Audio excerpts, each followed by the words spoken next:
कहते हैं जब गीदड़ की शामत आती है तो वो शहर का रुख करता है, मगर जब मियाँ कंजूस की शामत आई तो उनकी बीवी ने उनसे आमों की फरमाइश कर दी। मियाँ कंजूस का असल नाम हामिद खां था, मगर महल्ले का हर छोटा बड़ा कंजूसी की वजह से उनको मियाँ कंजूस कहता था। खैर, मियाँ कंजूस ने फरमाइश सुन तो ली, फिर बहुत हिम्मत करके अपने संदूक में से कुछ पैसे निकाले और बहुत शान से अपनी जेब में रखकर बाजार का रुख किया। सबसे पहले एक आम वाले के पास पहुंचे और दाम मालूम किया तो पता चला 150 रुपए किलो। ये सुनते ही मियाँ कंजूस कानों को हाथ लगाते हुए बोले, अरे भाई, इतने महंगे, कुछ तो कम करो।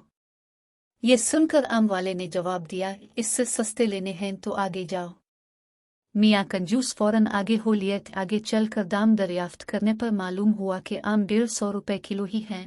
दाम सुनकर कंजूस मियाँ बारह सा मुंह बनाकर इससे बोले, खुदा का खौफ करो, इतने महंगे आम बेचते हो, इतना उम्दा माल सस्ता नहीं मिलेगा। आम वाले ने कहा। अब मियाँ कंजूस एक और आम वाले के पास पहुंचे। आमों की हालत काबिल दीद थी, पिचके गिले सड़े जिनसे रस बह रहा था, हजारों की तादाद में मक्खियां भिनभिना रही थी। मियाँ कंजूस ने पूछा, भाई आम क्या किलो दिए हैं? आम वाले ने जवाब दिया, इस सबसे सस्ता लगाया है, सिर्फ 80 रुपए किलो।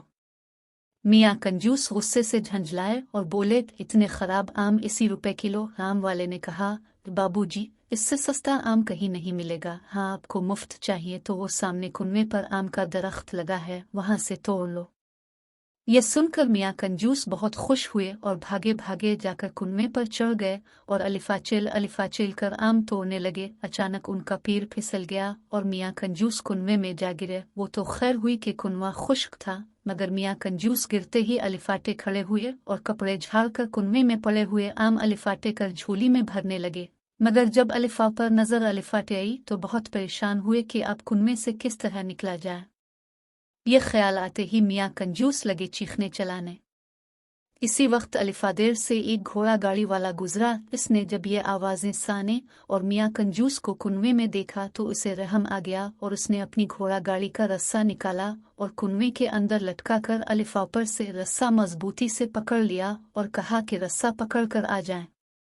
मियाँ कंजूस ने ऐसा ही किया, मगर अभी जरा सा ही चले थे कि घोड़ा गाड़ी वाला उनका वजन न सह सका और धड़ाम से कुनवे में आन गिरा और मियाँ कंजूस दोबारा कुनवे में परेशान होकर चलाने लगे। उनके साथ घोड़ा गाड़ी वाले ने भी चिल्लाना शुरू कर दिया। अचानक इस आम के दरख्त का मालिक वहां पहुंच गया। उसने देखा और हैरान होकर पूछा कि तुम दोनों कुनवे में क्या कर रहे हो? तब मियाँ कंजूस ने तमाम बात इस आमों के मालिक को बताई। मालिक ने कहा, अगर आप मुझे 200 रुपए दें तो मैं आपको निकाल दूंगा।